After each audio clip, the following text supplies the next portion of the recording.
Alright guys, so we're getting ready to leave for the track. The only really modifications I've done since last time is we put the 373s in the back, as you saw in the last video. We did also pull the bumper support that runs inside of the bumper right there. Pulled that off for about 10 pounds. I lightened up the nose a little bit. And then we put a boost bleeder solenoid right there. We wired that in and plumbed that in. I'm going to do a separate video on that, so it'll probably be up after this one. So hopefully we can break into the 10s, especially with the gears. And then if we need a little help, we're going to use that boost bleed solenoid. But I'll be watching for a video on that soon. And let's get going. Alright guys, so we're out here. First hit, we're just going to see what the gears do, and then maybe the second or third, we're going to turn on the boost bleed valve and see how much boost it makes. So, we're about to head up to the for the first round of test and tune.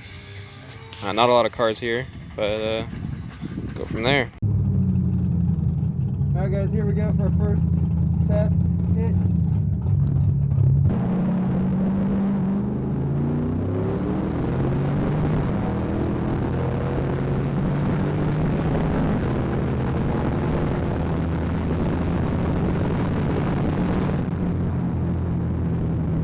For 22, that was a 189 60 foot with 11.5 at 126. So it picked up mile an hour. That's cool. 11.52. The 189 60 foot. So we're starting pretty good with the 60 foot. I'm gonna see how much boost that made off the line, and we'll go from there. Coming up for our second test and tune run. I turned off the anti-lag, so it's not going to pull any timing to build boost. I kind of want to see how much boost it does build. Last pass I rolled through the beams, which might have to do with the new gearing. I'm not sure. So we'll see what it does this pass. And everything looked good on the last pass, so if we do a decent number on this pass, I might turn on the boost bleed and see what that does.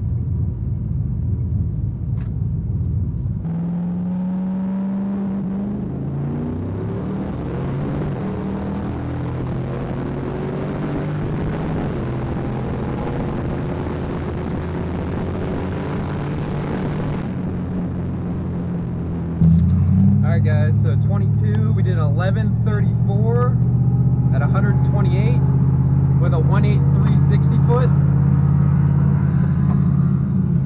which almost in the 17 60 foot, which is cool. Alright, so we're gonna maybe turn on anti-lag again. We're gonna see how much boost we built on the line that time, and go from there. Alright guys, second run, we tweaked the fuel a little bit on the fuel map. We turned on anti-lag a little bit at 4 degrees. It pulls. We're trying to spool it, and then we'll see what it does.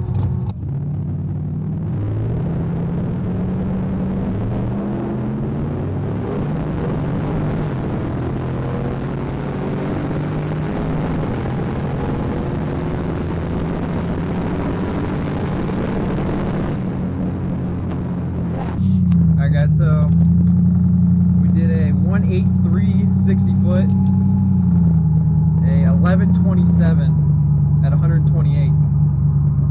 That's a personal best. 11.27. That's pretty cool.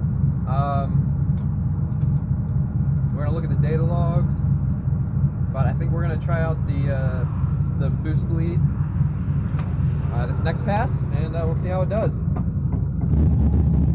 Alright guys, so we have the boost bleed solenoid on. We're going to see what it makes.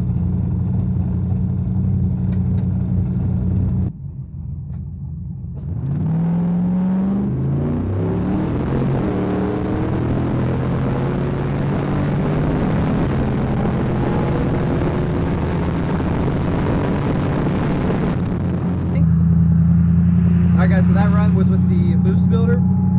I did roll through the beams. I'm going to have to turn down the two-step a little bit. Sometimes it rolls through the beams at 3K, sometimes it does not. We're gonna have to look back at the data log. When I looked at the boost gauge, it said 14, which is about 1 to 2 pounds more, which is pretty cool, which is kind of exactly what I wanted. We did a 2.1 60 foot, which is all right for that.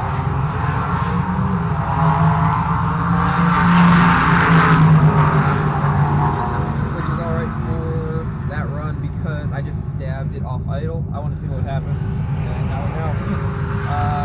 127 miles an hour with an 11.7. So 11.7 is not too bad. We're just stabbing it. Alright guys, so we do have the boost bleed solenoid on. We lowered the launch RPM by 100.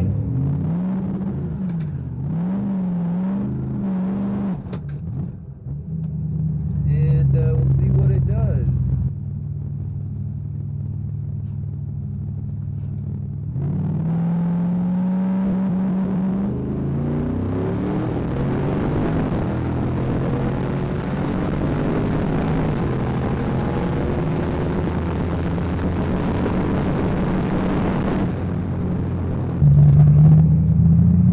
Guys, so we went 11.28 out of 127 with a 182 60 foot.